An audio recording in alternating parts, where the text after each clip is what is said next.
안녕하십니까. 네, 반갑습니다. 오늘은 물권 소멸할 차례입니다. 자, 페이지 139페이지입니다. 139. 물권이 최초로 발생이 되고, 자, 그리고 변경도 되고, 끝으로 물권이 소멸하게 됩니다. 소멸. 자, 그 소멸과 관련된 내용인데, 자, 일단 첫 번째로 지금 혼동이라는 게 나옵니다. 혼동. 그리고 한 장 넘겨보세요. 141페이지 와보세요. 자, 물권이 소멸되는 사유는 자, 여러 가지가 있습니다. 지금 141페이지 밑에 쪽으로 내려가시면은 첫 번째, 목적물 자체가 멸실될 수 있습니다.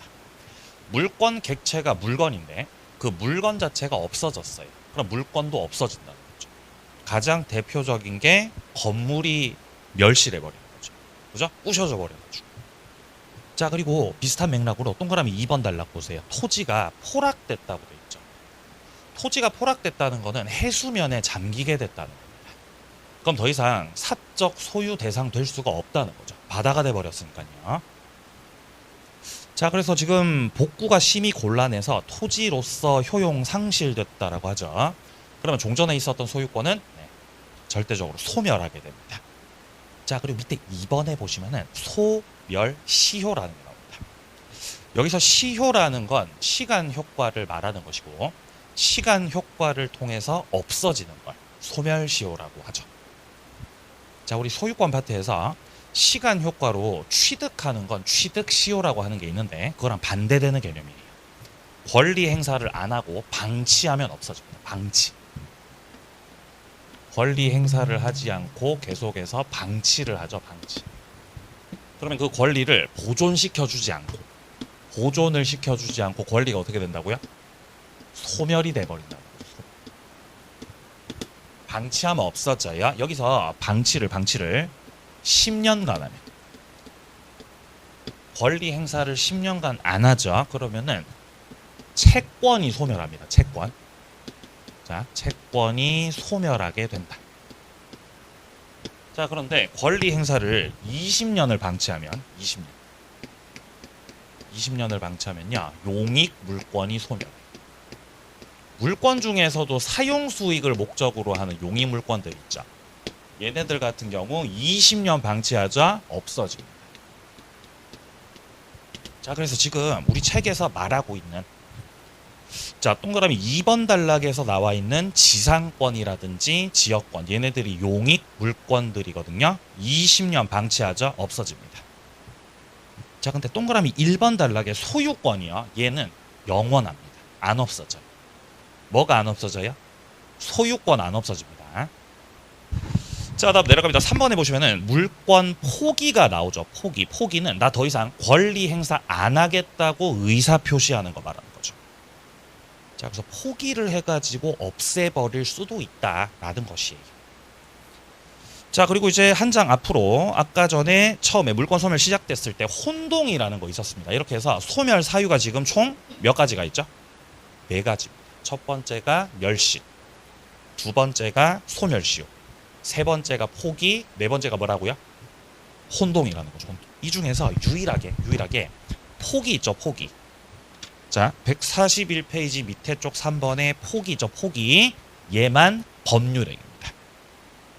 얘만 뭐라고요? 쓰세요. 법률행위입니다. 법률행위. 법률행위라서 여기는 말소 등기를 해야 된다. 포기는. 그러면 1번에 멸실, 2번에 소멸시효, 한 장 앞에 나왔던 혼동 있죠? 얘네들은 등기 없이도 없어져요. 법률 규정들입니다. 자, 그럼 본격적으로 혼동을 좀 말씀드려 보겠습니다. 혼동 139페이지 돌아오세요. 자, 위쪽에 조문이 나와 있죠. 191조를 보게 되면은 동일한 물건이 있고 소유권과 다른 물권이 동일한 사람에게 귀속됐다라고 돼 있죠. 여기서 다른 물권이라는 건요, 제한 물권을 말하는 거예요. 제한 물권. 소유권하고 제한 물권이 한 사람한테 귀속이 됐죠. 그러면은 그 다른 물권, 제한 물권이 없어진다는 거죠. 예를 들면 이런 거예요. 갑이 집을 가지고 있어요. 갑이 집을 소유하고 있어요. 그리고 갑의 집에 을이, 자, 을이 전세로 들어왔습니다. 자, 을이 여기서 갑 소유 집의 전세권을 가지고 있다는 거는 이 집에 대해서 사용하고 수익을 할 수 있다는 거죠. 전세권자가 처분을 할 수는 없습니다. 자, 근데 전세 살다가 마음에 들면 갑으로부터 매수할 수도 있겠죠. 그래서 매매 계약을 하고, 자, 갑하고 매매 계약을 하고 등기를 받아가지고 을이 소유권 취득을 할 수 있다는 거죠. 그럼 요 상태가 이제 혼동 상태가 되는 거예요. 혼동 상태. 그러니까 중복되는 권리가 한 사람한테 귀속됐다는 거죠. 소유권이라는 건요, 물건에 대해서 사용도 하고 수익도 하고 처분도 다 할 수 있거든요. 을이 소유자가 된 이상 전세권은 더 이상 필요가 없어지게 되는 거죠. 그렇죠? 내가 내 집에 전세권자로 살아요, 소유자로 살아요? 소유자로 사는 거죠. 그래서 중복되는 권리인 소유권 없어요, 전세권 없어요? 없어진다. 자동으로 없어져요. 을이 소유자가 되는 그 시점에서 바로 없어집니다. 이때 등기를 해야 되겠어요? 등기 안 해도 되겠어요? 등기 안 해도 없어집니다. 법률 규정이에요. 법률 규정. 자, 근데 이럴 수가 있어요. 자, 갑이 소유자고 그리고 을이 전세권자입니다. 자, 을이 전세권을 갖고 있는 상태인데 여기서 좀 밑에 사례는 좀 다른 점이 을의 전세권을 객체로. 자, 을의 전세권을 객체로 병이 저당권자로 들어와 있다는 거죠. 앞전에도 몇 번 말씀드렸는데 저당권자가 저당 잡을 때 부동산만 저당 잡을 수 있는 게 아니라 이러한 권리도 저당을 잡을 수 있어요. 그래서 저당권이 지금 부동산에 있다고요? 권리에 있다고요? 권리에 있습니다. 그럼 얘가 을구란 1번이면, 자, 전세권이 을구란 1번이면은 여기 딸려서 1-1로 부기등기 형태로 집 저당권자 들어와 있다는 거죠. 요렇게 돼 있는 상태에서 을이 갑하고 매매 계약을 하고, 자, 매매 계약을 하고 소유권 취득을 하면 혼동이 됐으니까 원칙적으로는 전세권이 없어지는 게 맞죠. 원칙대로면. 근데 여기는 그 전세권에 지금 저당권이 딸려 있다는 거예요. 저당권이 딸려 있기 때문에 이 상태에서 만약에 전세권이 없어져 버린다 라고 가정하면 저당권도 다 없어지거든요. 그럼 얘가 억울하다는 거예요. 저당권도 덩달아 없어져서 억울하기 때문에 병의 권리를 보호하기 위해서 이 경우는 예외적으로 혼동이라도 소멸하지 않는 경우가 있다는 거예요. 그게 지금 그 뒷문장에 나와 있죠. 자, 아까 봤던 191조 첫 번째 문장에서 봤던 거는 동일한 물건에 대해서 소유권, 자, 그리고 다른 물건이 동일한 사람에게 귀속됐죠. 그러면 그 다른 물건인 제한 물건은 소멸한다 이 말이죠. 지금 맞나요? 이게 원칙이었죠. 뒷문장입니다. 그러나 그 물건이, 여기서 그 물건이 뭐예요? 전세권이죠. 그 전세권이 제3자 권리의 목적이 됐죠. 여기서 제3자 권리가 저당권이에요. 제3자 권리의 목적이 됐다라고 한다면은 그때 그 전세권은 소멸하지 않는다는 겁니다. 자, 밑으로 좀 내려가셔가지고요. 밑에 1번에 보시면은 혼동법리다라고 되어 있습니다. 동그라미 1번에서 개념을 확인합니다. 소유권 그리고 제한 물건이 같은 사람에게 귀속이 되면 제한 물건은 없어진다 이 말이죠. 자, 그런데 3번 단락 봅니다. 3번 단락 점유권이 나옵니다. 점유권 같은 경우는 양립 가능하다라고 얘기하죠. 그러니까 내가 소유자면서 점유할 수도 있고 전세로 들어가 살면서 점유할 수도 있는 거죠. 그러니까 전세권은 중복돼도 괜찮다는 거예요. 얘는 혼동하고 상관이 없다는 거예요. 뭐가 혼동하고 상관없다고요? 점유권이. 자, 그래서 밑에 3번 보세요. 3번. 갑소유 토지의 을이 지상권 취득했고 병이 을의 지상권에다가 저당권 취득했다라고 되어 있습니다.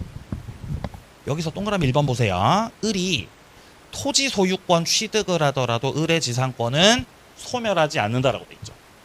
아까 설명드린 거랑 똑같아요. 갑소유 토지의 을이요, 지상권자로 들어왔다고 생각해 보세요. 지상권자.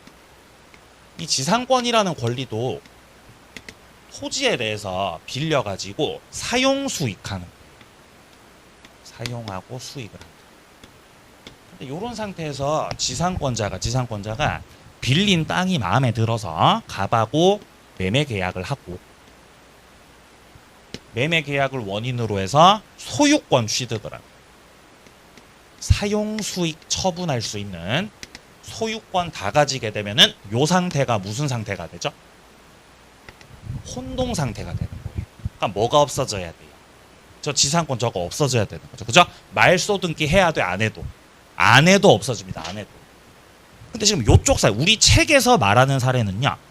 지상권자만 있는 게 아니죠, 지금. 그 지상권 위에 그 지상권을 객체로 해서 뭐가 들어와 있었어요? 저당권이 들어와 있었어요. 1-1 북이 지금 저당권 들어와 있습니다. 요런 경우에는 예외가 적용돼야 되죠. 혼동이 된다고 하더라도 지상권 없어져 버리면은 저당권도 다 없어지기 때문에 이 저당권자 보호하려고 제3자 보호하려고 혼동이긴 하지만 이때 지상권은 소멸하지 않는다라고 말하는 거죠. 이해되세요? 요거죠. 자, 그리고 위에 2번 보세요. 2번 사례 같은 경우는 갑소유 토지의 을의 1번 저당. 자, 그 다음에 병에 2번 저당이 들어왔다라고 하죠. 자, 다시 사례 그립니다. 자, 갑소유 토지의 을이요. 원칙부터 말씀드릴게요. 저당권자로 들어왔습니다. 저당권도 제한 물권이에요. 현재 갑의 땅을 을이 저당 잡고 있다는 거죠. 갑의 땅에 들어와서 저당 잡고 있다. 그래서 저당권자 같은 경우는 사용 수익 처분 권능 중에서 처분의 권능을 가지고 있는 겁니다. 매각시켜 버릴 수 있는 그런 권능을 저당권자가 갖고 있어요. 근데 이 상태에서 이 저당권자 을이 그 부동산 마음에 들어서 갑하고 매매 계약을 하고, 자, 매매 계약을 하고서 소유권 취득을 했다. 요렇게가 되는 순간 무슨 상태가 되죠? 혼동 상태가 돼요. 중복되는 거죠. 없어져야 돼요. 뭐를 없애버려야 돼요? 저당권 저거 없애버려야 된다는 거죠. 그죠? 같은 논리입니다. 같은 논리. 근데 여기에 또 예외가 있습니다. 자, 1번 저당권자가 들어와 있었고 우리 책에서 말하는 거는 요 상태에서 후순위에 2번 저당권자가 들어왔다. 후순위. 자, 1번 저당과 2번 저당. 이렇게 돼 있는 상태에서 1번 저당권자가 갑하고 매매 계약을 하고 소유권 취득을 하셨다는 것이. 이렇게 되면 역시 혼동이죠. 원칙대로 생각하면 저당권 없어져야 됩니다. 근데 여기서 저당권이 없어져 버리면, 을의 저당권이 없어진다고 가정을 해버리면은 밑에 있던 후순위 저당이죠. 후순위 저당. 얘가 순위가 올라가요. 이걸 순위 승진이라 그래요. 순위가 위로 승진해 버린다는 것이에요. 순위 승진하면 어떤 일이 벌어지냐? 부동산 소유자가 을인데 1번 저당권자가 병이 된다는 겁니다. 병한테 누가 돈 빌렸어요? 누가 병한테 돈 빌렸죠? 갑이 돈 빌렸죠. 갑이. 그죠? 근데 여기서 얘가 1번 저당이 돼버리면 을이 병한테 돈 갚아야 된다. 을이 돈 안 빌렸는데. 이해하세요? 그래서 을이 억울하다는 거죠. 을이. 그럼 네가 올라오면 내가 억울하지, 내가.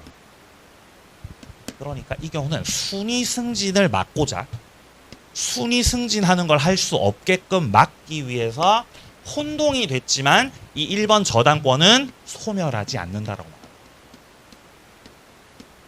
자, 그래서 혼동의 원칙은 소유권과 제한물권이 같은 사람에게 귀속되면 없어지는 건데 두 가지 예외가 있는 거죠. 첫째, 그 제한물권을 객체로 해가지고 저당권이 들어와 있어요. 그때 같은 경우 제한물권은 없어지지 않고 이렇게 1번 저당과 2번 저당이 있을 때 1번 저당권자가 소유자가 된 경우는 순위 승진을 막기 위해서 혼동 예외 안 없어진다는 거죠. 자, 그럼 이건 어때요? 만약에 1번 저당이 있고 2번 저당이 있는데 여기서 2번 저당권자 2번 저당권자가 갑하고 매매 계약을 해가지고 소유권 취득했습니다. 혼동이죠, 혼동이죠. 만약에 3번에 저당권자가 있다면 이때 저당권 소멸 안 되겠죠? 근데 밑에 아무것도 없다는 거예요. 이 경우는 그냥 원칙대로 저당권이 없어집니다. 자, 그래서 지금 동그라미 1번 단락은요. 을이 매매로 토지 소유권 취득했다고 나오잖아요. 그러면 을 같은 경우는 1번 저당이에요, 2번 저당이에요? 1번 저당이죠. 현재 밑에 2번 저당권자가 있고 병에 순위 승진되면 안 되기 때문에 을의 1번 저당을 소멸하지 않는다는 겁니다. 예외죠, 예외. 자, 그런데 2번 단락 봅니다. 2번 저당권자 병이 매매로 소유권 취득을 했죠. 그러니까 2번 저당은 안 없어진다는 겁니다. 봐두시기 바랍니다. 자, 그리고 추가적으로 한 가지 더. 갑소유 토지의 을이 지상권자로 있었고 그 지상권을 객체로 저당권자가 있었죠. 자, 요 사례에서 요런 게 또 나옵니다. 갑소유 토지, 그 다음에 을이 지상권자. 자, 그 다음에 을의 지상권을 객체로. 자, 을의 지상권을 객체로 해가지고요. 지금 저당권자 들어와 있어요. 요 상태죠. 이렇게 될 수가 있어요. 을이 자기가 갖고 있던 지상권 있죠. 이 지상권을 병한테 넘겨버리는 경우가 있습니다. 네? 지상권을 양도시켜버리는 거죠. 소유권 넘겼어요? 지상권 넘겼어요? 지상권 넘겼어요? 이것도 혼동이에요. 요것도 혼동이라는 거죠. 그러니까 이 전까지 봤었던 혼동들 같은 경우는 소유권하고 제한물권 혼동이었죠. 이렇게 제한물권끼리 혼동될 수 있다는 거죠. 애초부터 병이 저당 잡고 있던 게 뭐였죠? 병이 저당 잡고 있었던 게 지상권이었죠. 지상권을 객체로 저당 잡고 있었죠.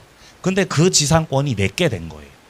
요러면 혼동이라는 거죠. 내가 갖고 있는 내 지상권을 내가 담보 잡는다는 건 이상한 거잖아요.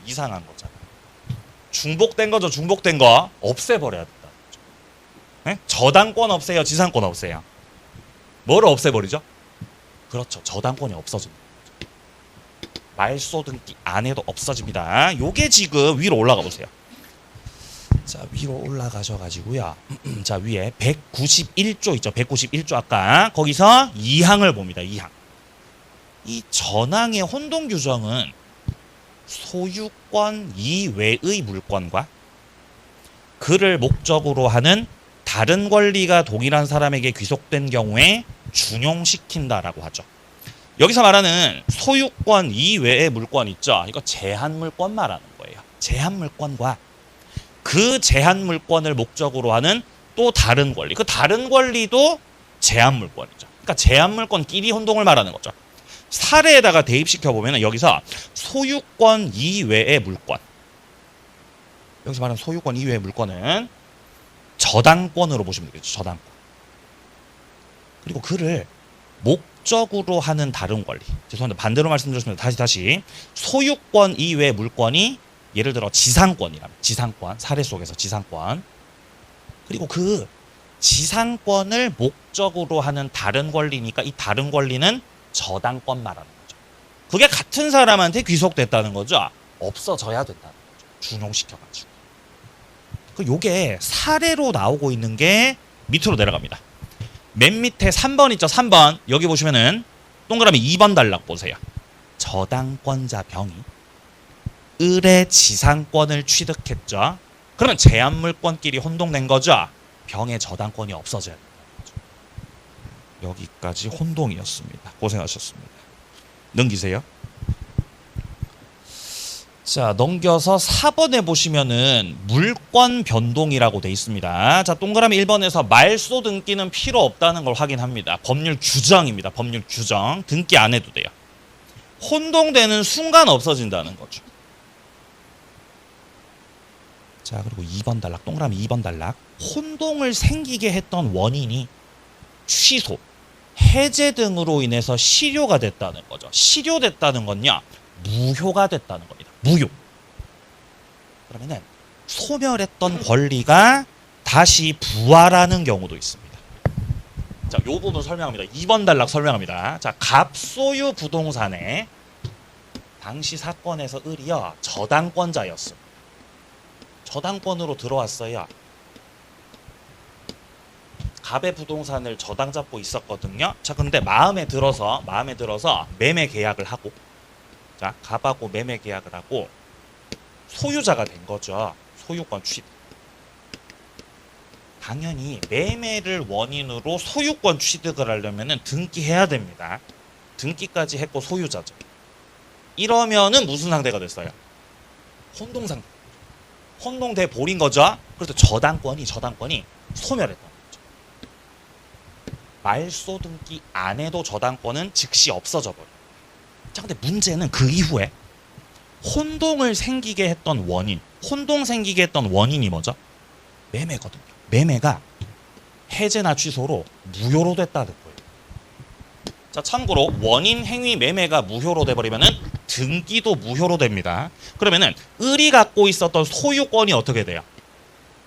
예? 2주 전에 했죠. 2주 전에. 기억나십니까? 원인 행위 실효가 되면 매수인이 갖고 있었던 소유권이 어떻게 된다? 돌아갑니다. 이거를 제가 지난 시간에 자동 복귀라고 말씀드렸어요. 자동 복귀돼 버린다는 거죠. 기억 잘 안 나시죠? 괜찮아요. 반복할 거예요. 그래서 반복할 거예요. 자, 소유권이 돌아갑니다. 말소 등기 안 해도 자동으로 돌아가 버린다는 거죠. 이렇게 자동으로 돌아가는 이유는 무효가 됐던 게 소급해서 무효됐기 때문입니다. 처음으로 돌아가서 무효로 돼서 소유권이 돌아가 버리거든요. 그러면 그런 같은 논리대로라면은 혼동 때문에 저당권이 없어졌던 거니까 소멸했던 저당권이 어떻게 된다는 거죠? 다시 되살아나, 부활합니다. 부활. 소멸했던 저당권이 부활해 버린다는 거죠. 이게 2번 단락입니다.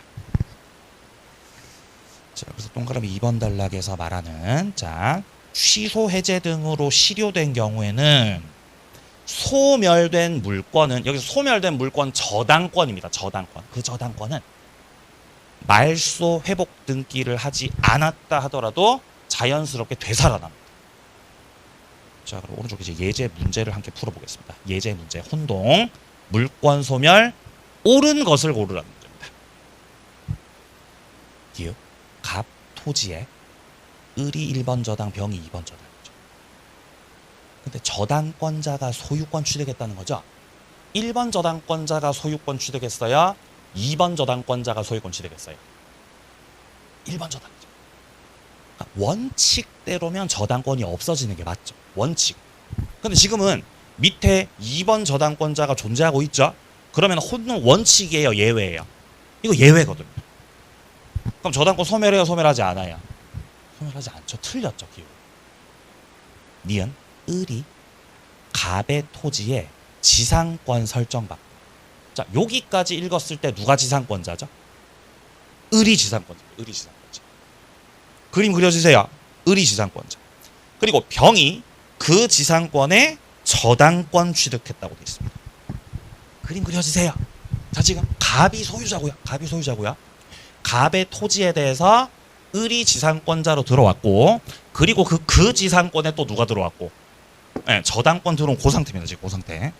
근데 이 상태에서 둘째 줄 을이, 지상권자 을이 갑으로부터 토지를 매수했다라고 되어 있습니다. 지상권자가 소유자가 됐다는 거죠.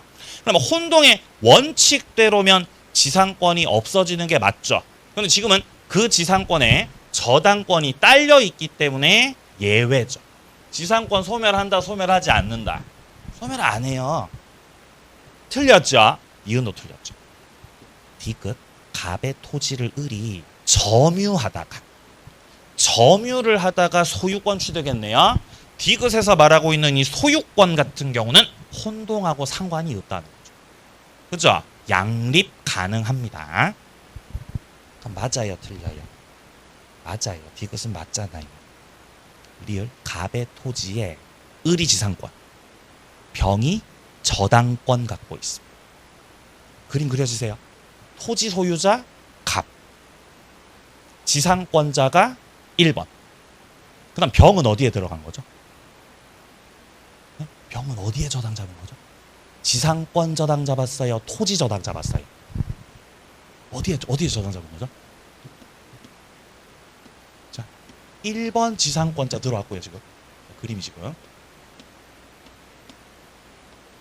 그리고 나서 지금 저당권자 들어왔다고 돼 있죠? 저당권자가 뭐를 저당 잡고 있죠? 토지의 저당을 잡고 있고요.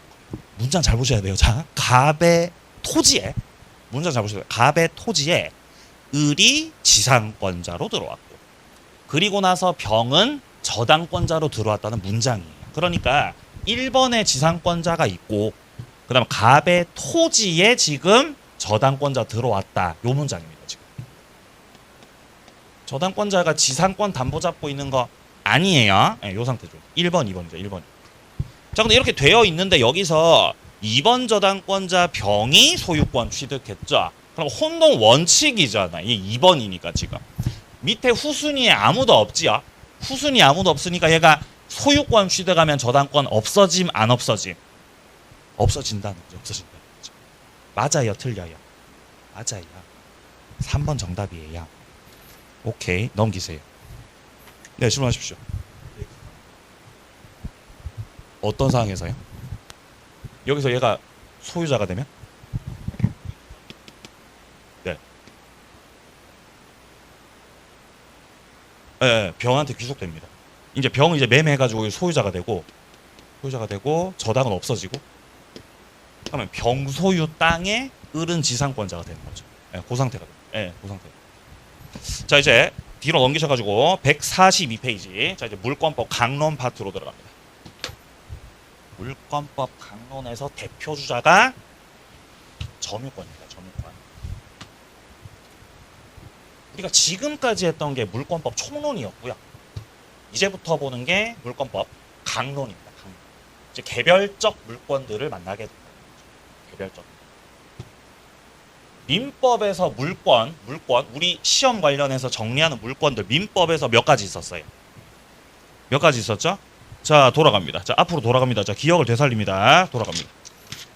어디 있었냐면은 요게 자, 114페이지. 114페이지 와 보시면요. 우리 물권법 총론 앞부분에서 물권 법정주의다라고 해 가지고 민법에서 규정하고 있는 7가지 물권들을 정리한 바 있습니다. 여기 박스 안에 보시면요. 첫 번째가 점유권입니다. 점유권. 자, 그 다음에 본권으로 들어가서 소유권. 자, 그 다음 더 들어가서 용익 물권에서 지상권, 지역권, 전세권, 유치권, 저당권으로 이어지죠. 이렇게 몇 가지야? 7개. 점유, 소유, 지상, 지역, 전세, 유치, 저당권까지.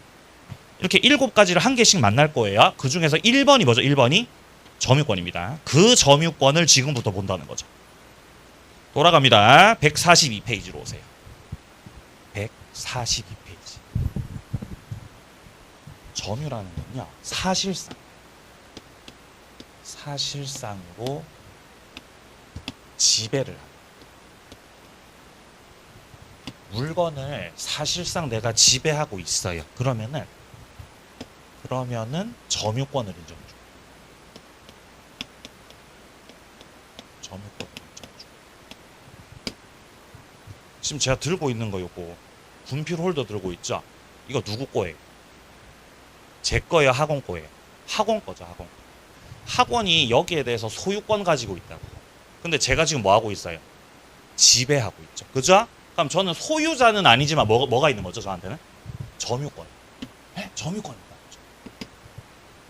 자, 근데 이 사실상 지배라는 건요, 2가지가 있어요. 첫째. 자, 사실상 지배라는 건 첫째. 물리적인 지배가 있습니다. 물리적인 지배가 있고, 자, 그 다음에 두 번째로 관념적인 지배가 있어요.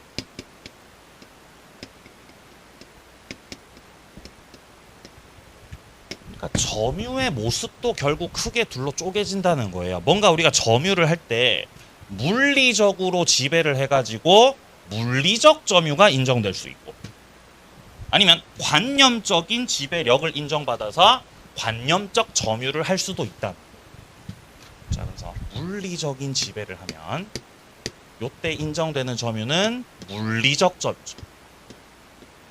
물리적인 점. 그렇죠? 근데 관념적 지배를 하면은 요때는 무슨 점유가 인정돼요? 관념적 점유가 인정돼요. 물리적인 점유 같은 경우는 너무 쉬워요. 쉽죠? 물리적인 점유는요. 잘 안 물어봐요. 시험에서 뭐를 물어봐요? 그래서 관념적 점유를 물어봅니다. 시험에서.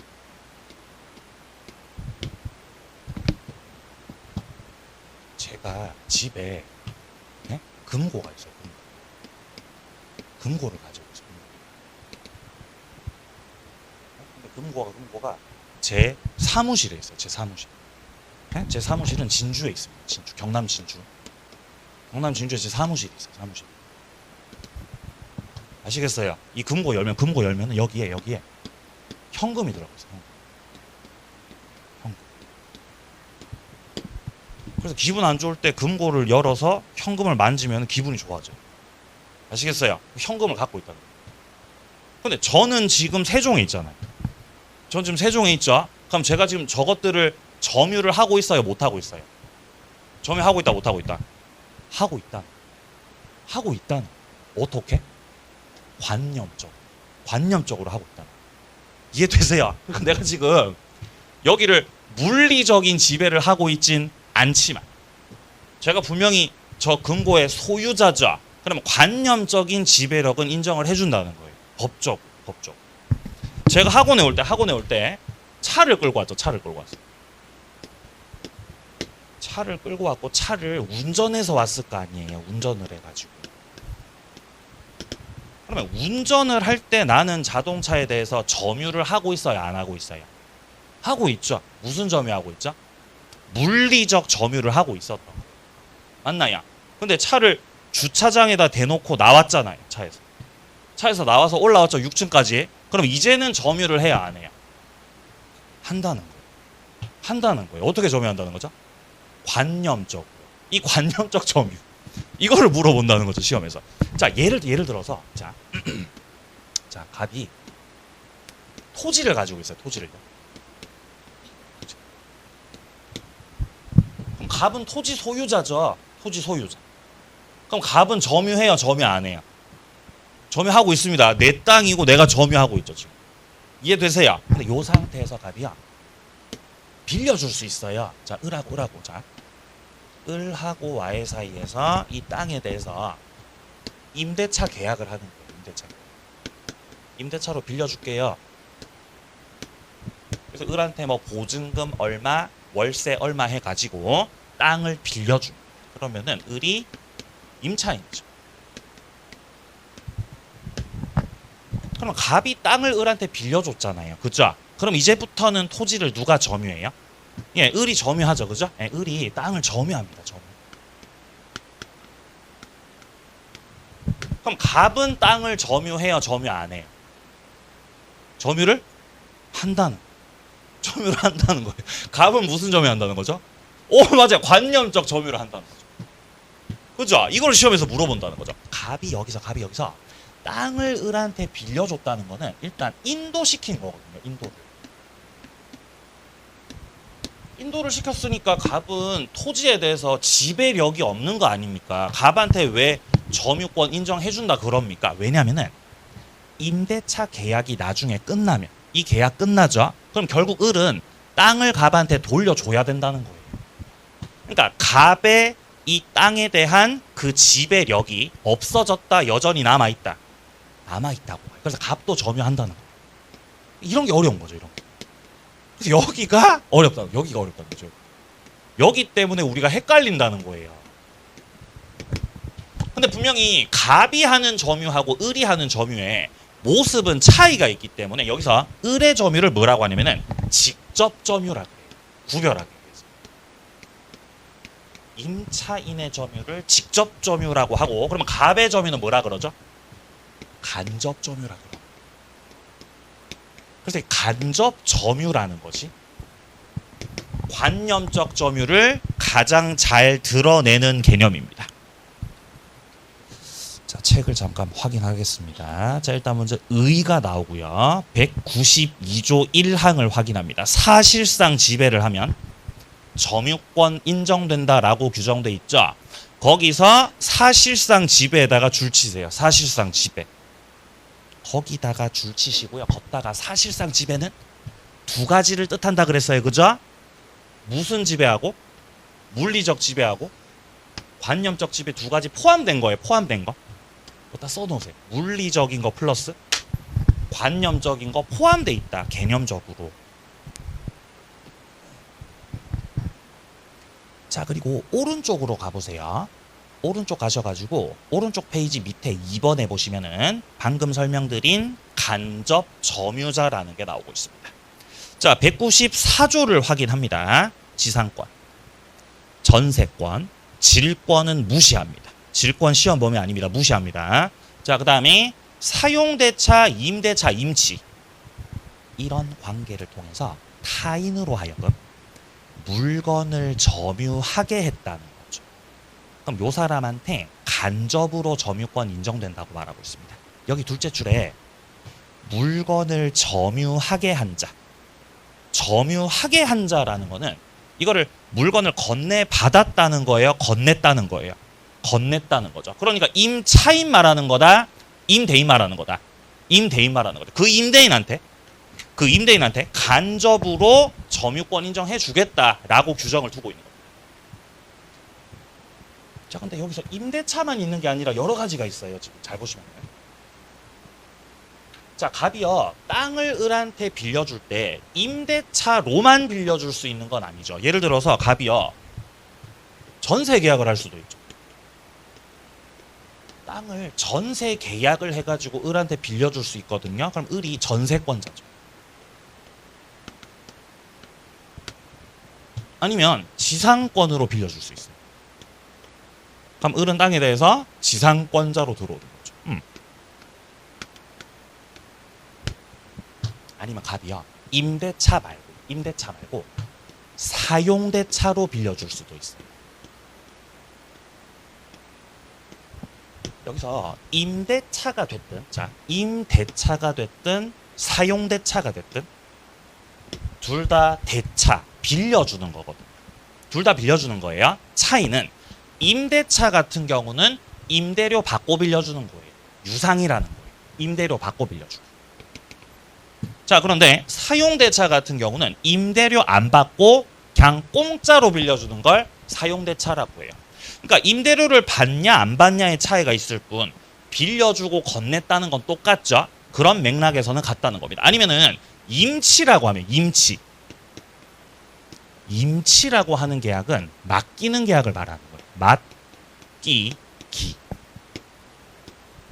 그러니까 여기서 말하는 임대차가 됐든 전세가 됐든 지상권이 됐든 사용대차가 됐든 임치가 됐든 전부 다 소유권 넘기는 거예요. 점유만 넘겨주는 거예요. 점유만 넘겨주는 거죠. 빌려주거나 맡기는 것들이. 나중에 이 계약들이 끝나면 갑은 결국 땅을 돌려받을 겁니다. 이해되세요? 그래서 이 계약의 형태가 다르더라도 갑은 어쨌든 간접점유자다. 간접점유자. 을은 무슨 점유자? 직접점유자. 직접점유자. 이렇게 된다는 거예요. 관계가요.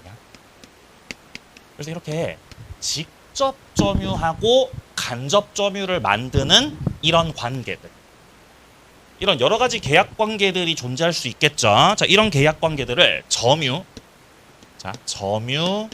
매개 관계라고 매개시키는 관계다라고 얘기를 합니다. 그러니까 지금 아까 봤던 194조에서요. 194조에서 첫 번째 줄에서 지금 열거되고 있는 지상권, 전세권, 사용대차, 임대차, 임치 있죠. 이런 관계들이 다 무슨 관계들이라고요? 점유 매개 관계들입니다. 이 관계들을 통해서 간접 점유가 만들어지는 겁니다. 자, 그래서 동그라미 1번 단락에 점유 매개 관계 확인을 하고요. 자, 근데 만약에 이 계약이 점유 매개 관계가 무효예요. 무효. 점유 매개 관계가 무효라고 가정해 봅시다. 갑과 을이 임대차 계약을 했는데 임대차 계약이 무효라는 거죠.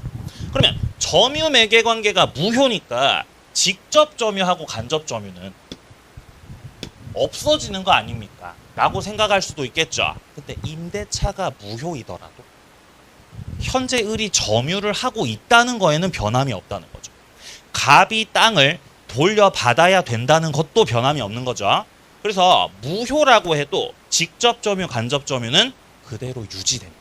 무효라 하더라도요. 자, 그리고 한 가지 더. 을이요. 임차인 을이 여기서 임대차를 다시 할 수 있어요. 임대차로 들어와가지고 다른 사람한테 임대차 다시 해서 빌려줄 수 있죠. 이런 거를 전대차라고. 이런 거를 전대차라고.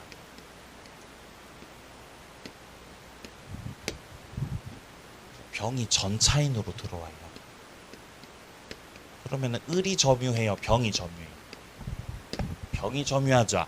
을은 점유해, 안 해? 을도 점유한다. 을은 무슨 점유하죠? 맞아요. 을은 여기서 다시 간접 점유한다는 거죠. 그럼 갑은 점유해, 안 해? 갑도 점유하고 있죠. 갑, 을, 간접 점유. 병은 무슨 점유? 직접 점유한다는 거죠. 그러니까 이렇게 직접 점유와 간접 점유를 만드는 점유 매개 관계. 자, 요것도 점유 매개 관계거든요. 그러니까 점유 매개 관계는 한 개만 존재할 수 있다. 중첩될 수도 있다. 중첩이 됩니다. 중첩. 갑과 을 관계도 점유 매개 관계고. 네? 그다음에 을과 병 관계도 점유 매개 관계죠. 이 관계가 뭐가 될 수도 있다. 중첩이 될 수 있다는 거. 중첩되는 것이 가능하다는 겁니다. 중첩 가능. 자, 밑에 동그라미 2번 단락을 확인하세요. 점유 매개 관계 중첩될 수도 있다. 따라서 을이 갑으로부터 임차했던 건물을 병한테 전대차했죠. 그럼 갑하고 을하고 다 간접 점유자 된다는 거죠. 넘기세요.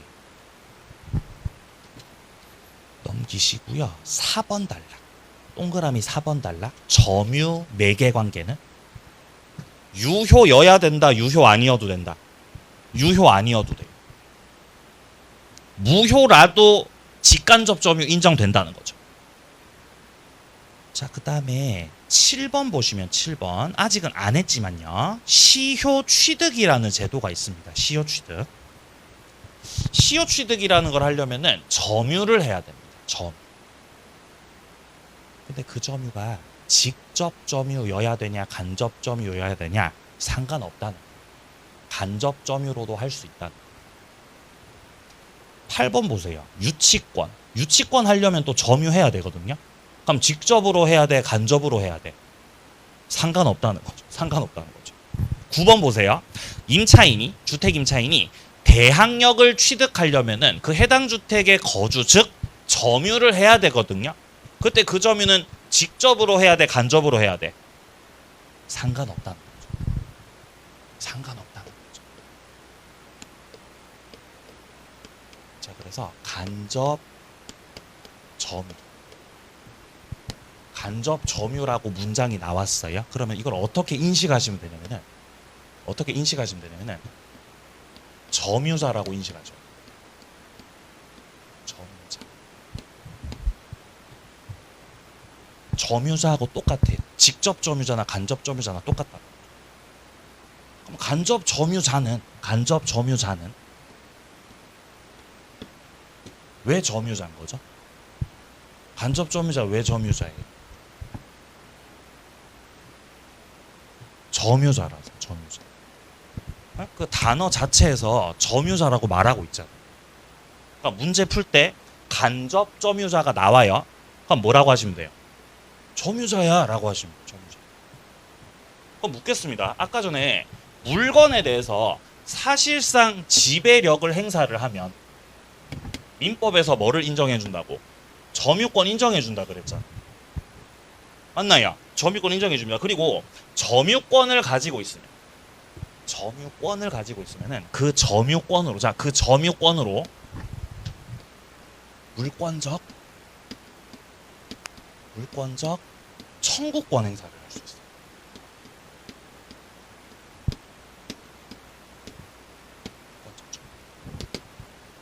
이거를 우리가 지난 시간에 점유,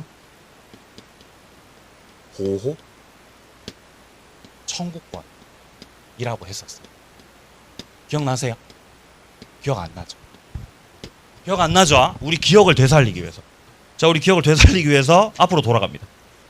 자, 돌아가 보시면 이거 어디서 했었던 거냐면요. 자, 앞으로 가셔가지고 저 페이지가 120페이지입니다. 120페이지.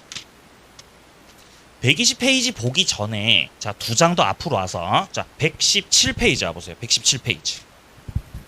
자, 117페이지 여기서 우리가 그때 봤던 게 물권적 청구권이었거든요. 종류는 세 가지였어요. 반환 청구, 제거 청구, 예방 청구할 수 있다 그랬죠. 그래서 117페이지 밑에 쪽에 보시면은 213조 소유자가 누군가 내 물건을 점유하고 있다면은 그 자를 상대로 해서 첫째 반환을 청구할 수 있다. 이게 첫 번째였고요. 그 다음에 밑에 214조를 보게 되면은 소유자는 내 소유권을 방해를 하고 있으면 그 자를 상대로 방해, 제거 청구할 수 있다. 제거 청구 두 번째.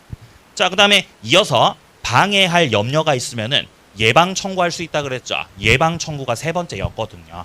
자, 근데 이게 이 물권적 청구권이 소유권에만 있는 게 아니고 두 장 넘겨보세요. 이 물권적 청구권은 자 120페이지에 점유권으로도 할 수 있다라고 따로 규정하고 있다는 거죠. 여기서 위쪽에 204조 침탈을 당했을 때 점유물에 반환 청구할 수 있다. 밑에 205조 점유의 방해를 받았을 때는 방해 제거 청구를 할 수 있고 206조 방해받을 염려가 있을 때는 점유물에 관한 예방 청구할 수 있다라고 규정돼 있죠. 이 세 가지를 묶어서 점유권에 기한 물권적 청구권. 다른 말로는 점유 보호 청구권이다라고 하는 거죠. 아니 그러면 점유 보호 청구권은 누가 행사할 수 있습니까? 누가 행사하는 겁니까? 라고 물어본다면은 뭐라고 답을 하셔야 돼요? 점유권 갖고 있는 사람.